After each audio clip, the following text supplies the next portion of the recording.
ಸ್ನೇಹಿತರೆ ಎಲ್ಲರಿಗೂ ಕೂಡ ನಮಸ್ಕಾರ. ಎಲ್ಲರಿಗೂ ಕೂಡ ಸರ್ಕಾರಿ ಯೋಜನೆಯ ಅಪ್ಡೇಟ್ಗಳಿಗೆ ಸ್ವಾಗತ.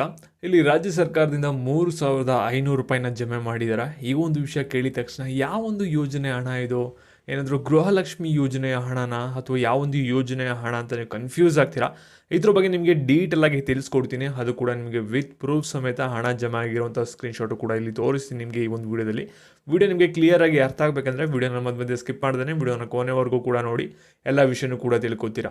ಅದಕ್ಕಿಂತ ಮುಂಚೆ ಯಾರು ಚಾನಲ್ ಸಬ್ಸ್ಕ್ರೈಬ್ ಮಾಡ್ಕೊಂಡ್ರಲ್ಲ, ಕೆಳಗಡೆ ನಿಮಗೆ ಸಬ್ಸ್ಕ್ರೈಬ್ ಬಟನ್ ಅಂತ ಕಾಣ್ತಾ ಇರುತ್ತೆ, ಅದನ್ನ ಕ್ಲಿಕ್ ಮಾಡಿ ಪಟ್ ಅಂತ ಸಬ್ಸ್ಕ್ರೈಬ್ ಮಾಡ್ಕೊಳ್ಳಿ. ಹಾಗೆ ಪ್ರತಿಯೊಬ್ಬರು ಕೂಡ ವಿಡಿಯೋಗೊಂದು ಲೈಕ್ ಕೊಡಿ. ಯಾಕಂದರೆ ನೀವು ಕೂಡ ಒಂದೇ ಲೈಕ್ ಒಂದು ಸಬ್ಸ್ಕ್ರೈಬಿಂದ ನಿಮ್ಗೆ ಇದೇ ರೀತಿ ಕಂಟಿನ್ಯೂಸ್ ಆಗಿ ಅಪ್ಡೇಟ್ಸ್ಗಳನ್ನ ನೀಡ್ತಾ ಇರ್ಬೋದಾಗಿರುತ್ತೆ.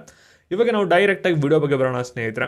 ಇಲ್ಲಿ ನೀವೆಲ್ಲರೂ ಕೂಡ ಗೃಹಲಕ್ಷ್ಮಿ ಯೋಜನೆಯ ಹಣ ಯಾವಾಗ ಬರುತ್ತೆ, ಅನ್ನಭಾಗ್ಯ ಯೋಜನೆಯ ಹಣ ಯಾವಾಗ ಬರುತ್ತೆ, ಮತ್ತು ಯುವ ನಿಧಿ ಯೋಜನೆಯ ಹಣ ಯಾವಾಗ ಬರುತ್ತೆ, ಈ ರೀತಿ ಎಲ್ಲ ಯೋಜನೆಯ ಹಣಗಳು ಯಾವಾಗ ಬರುತ್ತೆ ಅಂತ ನೀವು ವೆಯ್ಟ್ ಮಾಡ್ತಿದ್ರೆ, ಆದರೆ ರಾಜ್ಯ ಸರ್ಕಾರದವ್ರು ಏನು ಮಾಡ್ತಾ ಇರ ಅಂದರೆ ಪ್ರತಿದಿನವೂ ಕೂಡ ಒಂದೊಂದು ಯೋಜನೆಯ ಹಣನ ಬಿಡುಗಡೆ ಮಾಡ್ತಾ ಬರ್ತಾ ಇರ. ಅದು ಜನರ ಖಾತೆಗೆ ಬಂದು ಜಮೆ ಆಗ್ತಿದೆ. ಮತ್ತು ನೀವು ಎಷ್ಟೊಂದು ಜನ ಕಮೆಂಟ್ ಹಾಕೂ ಕೂಡ ತಿಳಿಸ್ತಾ ಇರ ನಮಗೆ ಈ ಒಂದು ಯೋಜನೆಯ ಹಣ ಇಷ್ಟು ಬಂದಿದೆ ಅಂತ. ಪ್ರತಿಯೊಬ್ಬರು ಕೂಡ ಕಮೆಂಟ್ ಆಗ್ತಾಯಿದ್ದಾರೆ ಈ ಒಂದು ಜಿಲ್ಲೆಗೆ ಬಂದಿದೆ ಅಂತ. ಇವಾಗ ರಾಜ್ಯ ಸರ್ಕಾರದಿಂದ ಏನು ಮಾಡಿದ್ದಾರೆ ಅಂದರೆ ಇವಾಗ 3,500 ರೂಪಾಯಿ ಹಣನ ಜಮೆ ಮಾಡಿದ್ದಾರೆ. ಇವಾಗ ನಿಮಗೆ 3,500 ಅಂದಿದ ತಕ್ಷಣ ನಿಮಗೆ ಕನ್ಫ್ಯೂಸ್ ಆಗ್ತೀರಾ. ಇವಾಗ ಗೃಹಲಕ್ಷ್ಮಿ ಯೋಜನೆಯ ಹಣನ ಇದು ಅಥವಾ ಅನ್ನಭಾಗ್ಯ ಯೋಜನೆಯ ಹಣನ ಇದು ಯಾವೊಂದು ಯೋಜನೆಯ ಹಣ ಅಂತ. ಇದ್ರ ಬಗ್ಗೆ ನಿಮಗೆ ಇವಾಗ ಕ್ಲಿಯರ್ ಆಗಿ ಗೊತ್ತಾಗಬೇಕಂದ್ರೆ ವಿಡಿಯೋನ ಕೊನೆವರೆಗೂ ಕೂಡ ನೋಡಿ ಎಲ್ಲ ವಿಷಯನೂ ಕೂಡ ತಿಳ್ಕೊತೀರಾ. ಮತ್ತು ನೀವೆಲ್ಲರೂ ಕೂಡ ಇವಾಗ ಗೃಹಲಕ್ಷ್ಮಿ ಯೋಜನೆಯ ಹಣ ಯಾವಾಗ ಬರುತ್ತೆ ಅಂತ ವೆಯ್ಟ್ ಮಾಡ್ತಾ ಇರ. ಯಾಕೆಂದರೆ 16ನೇ ಕಂತು ಹಣ ಬಂದ್ಬಿಟ್ಟು ನಿಮಗೆ ಡಿಸೆಂಬರಲ್ಲಿ ಬರಬೇಕಾಗಿತ್ತು, ಡಿಸೆಂಬರಲ್ಲಿ ಬರಲಿಲ್ಲ. ಇವಾಗ ಜನವರಿ ಏನೋ ಇನ್ನು 3-4 ದಿನ ಇದೆ ಮುಗಿಯೋಕ್ಕೆ. ಈ ಒಂದು ಜನವರಿ ತಿಂಗಳಲ್ಲೇ 2,000 ರೂಪಾಯಿ ಬರುತ್ತಾ ಬರಲ್ವ ಅನ್ನೋದು ಕೂಡ ನಿಮಗೆ ಸಾಕಷ್ಟು ಜನಕ್ಕೆ ಡೌಟ್ ಇದ್ದೇ ಇದೆ. ಯಾಕೆಂದರೆ ಸರ್ಕಾರದವ್ರು ಯಾವುದೇ ಥರದ ಗೃಹಲಕ್ಷ್ಮಿ ಯೋಜನೆದು 16ನೇ ಕಂತು ಹಣದ ಬಗ್ಗೆ ಇನ್ನೂ ಒಂದು ಅಪ್ಡೇಟ್ನ ಕೊಟ್ಟಿಲ್ಲ. ಅದರಿಂದ ನಿಮ್ಗೆಲ್ಲರಿಗೂ ಕೂಡ ಒಂದು ಕನ್ಫ್ಯೂಷನ್ ಇದ್ದೇ ಇರುತ್ತೆ.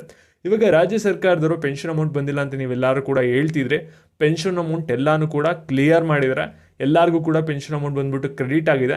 ನೀವು ಇನ್ನೂ ನಿಮ್ಗೆ ಹಣ ಬಂದಿಲ್ಲ ಅಂತ ವೆಯ್ಟ್ ಮಾಡ್ತೀರಾ, ನಿಮ್ಮ ಅಕೌಂಟ್ನ ಬ್ಯಾಲೆನ್ಸ್ನ ಚೆಕ್ ಮಾಡ್ಕೊಳ್ಳಿ, ನಿಮಗೂ ಕೂಡ ಹಣ ಬಂದಿರುತ್ತೆ, ಸರಿನಾ. ಇವಾಗ ಸರ್ಕಾರದವ್ರು ನೆಕ್ಸ್ಟ್ ಯಾವೊಂದು ಯೋಜನೆಯ ಹಣನ ಜಮೆ ಮಾಡಿದ್ದಾರೆ ಅಂದರೆ ಯುವ ನಿಧಿ ಯೋಜನೆಯ ಹಣನೂ ಕೂಡ ಜಮೆ ಮಾಡಿದ್ದಾರೆ.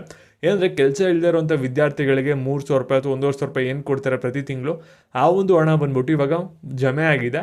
ಅದು ನಿಮ್ಮ ಖಾತೆಗೆ ಬಂದಿರುತ್ತೆ, ನೀವು ಚೆಕ್ ಮಾಡ್ಕೋಬೇಕಾಗುತ್ತೆ. ಇದ್ರ ಜೊತೆಗೆ ನೆಕ್ಸ್ಟ್ ಅನ್ನಭಾಗ್ಯ ಯೋಜನೆಯ ಹಣ ನೀವು 2-3 ತಿಂಗಳಿಂದ ಬಂದಿಲ್ಲ ಅಂತ ಹೇಳ್ತಿರಲ್ಲ, ಆ ಒಂದು ಹಣನೂ ಕೂಡ ಸರ್ಕಾರದವರು ಜಮೆ ಮಾಡಿದ್ದಾರೆ.